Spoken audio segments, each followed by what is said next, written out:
I'm out foraging for elderberries today, and it's just the most beautiful late summer morning. Got a few in the basket there. As always, I don't over harvest.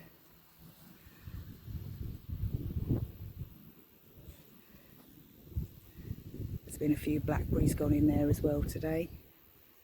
And I'm going to go home and dry these elderberries and maybe freeze some of them. Today I'm going to be showing you how to make easy elderberry syrup. I've been foraging for sloes today. We're into September, so I'm starting to stock up my freezer. I've got all of the hedgerow berries because they're so healthy. This is where I start to make my syrups, my tinctures, my jams and jellies. And so today is using up the elderberries. And these were some that I picked a week or two ago. I've still got some in the freezer.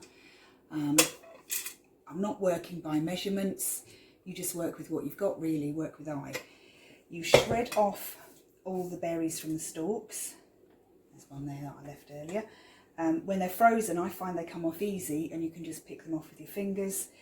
Get the big stalks out. You don't really want them in there, but we're straining it so it doesn't matter. When you're dealing with them fresh, it's much easier to shred them off with a fork.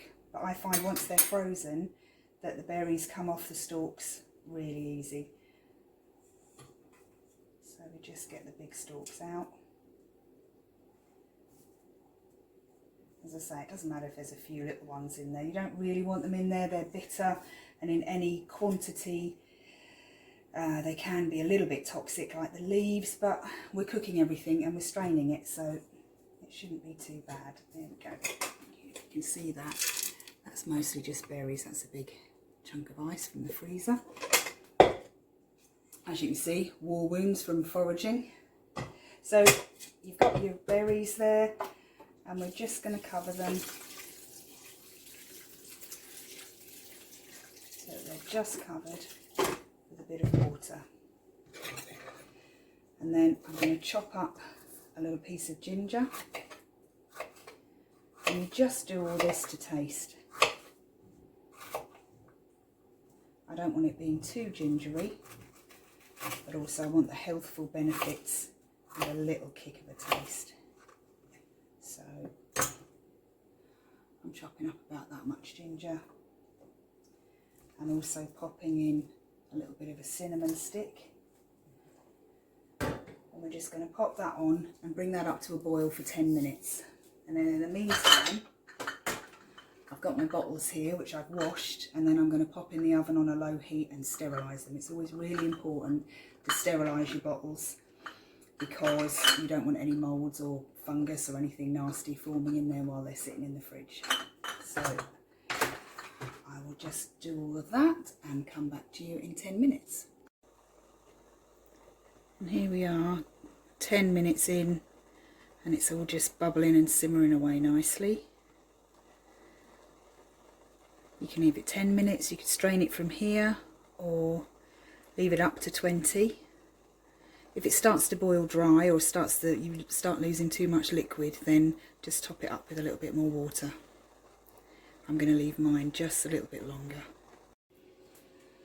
So once your time is up, you then allow it to cool down a little bit, because this pan is really hot and filled with bright purple staining elderberry juice.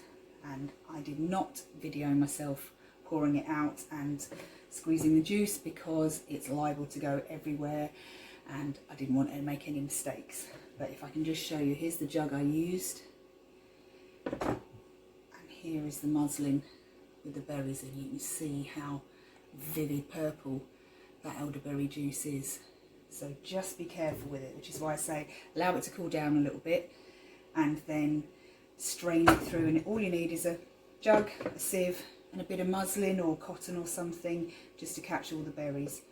What I didn't say was you can add any spices in you want. I put ginger in, cinnamon stick, I chucked in a few cloves. You could put star anise in, or you could use none of that and then flavour it afterwards. Do exactly what you want to do with it. So after straining, I had about 1200 mils of juice. And there again, you can do whatever you want with your sugar. So some recipes call for adding half the amount of sugar to the amount of liquid that you've got. Some say add equal amounts. I find that's far too sweet. So I do kind of somewhere between just under half, maybe a quarter of the amount. So I had 1200 mils of liquid. I'm now going to put in, it's about 350 grams of sugar. And what I'm using here is a mix of muscovado and demerara. Just because they're really rich and wintry, and I think they'll give the elderberry juice just a nice depth of flavour. But you can use granulated, you can use caster, whatever sugar you've got around. I'm going to use a wooden spoon that I don't mind getting stained, because again, everything is going to get stained purple. And I'm just going to put the sugar into the pan, reuse the same pan.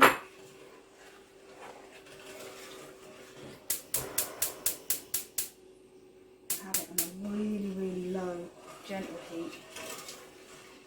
Give it a little stir. And then we just allow the sugar to dissolve really gently. And then once that is dissolved, I will put that into the bottles using a funnel. Let it cool right down first. And then there you have your elderberry syrup. I will come back to you when that's done. And so here we are with the bottled up article. You see, I just had enough bottles. These are all sterilised, they're all still a little bit warm.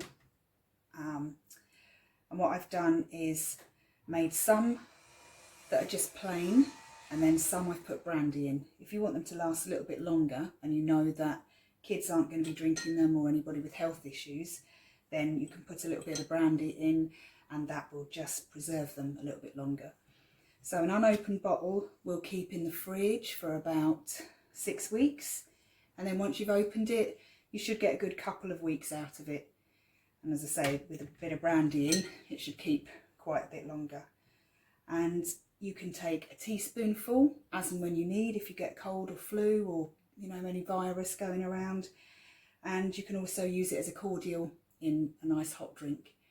And again, add more cinnamon to it, add ginger, add a pinch of allspice, drizzle it over ice cream. You know, this is a really useful multi-purpose little bit of medicine kit to have in your fridge over winter. And then making the hedgerow berry syrup is also just as easy. I just use all the berries of the hedgerow.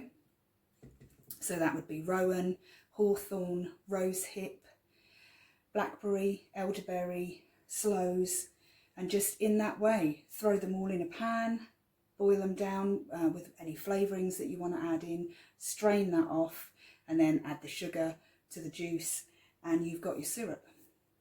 And I hope you enjoy making it, and stay well. Green blessings.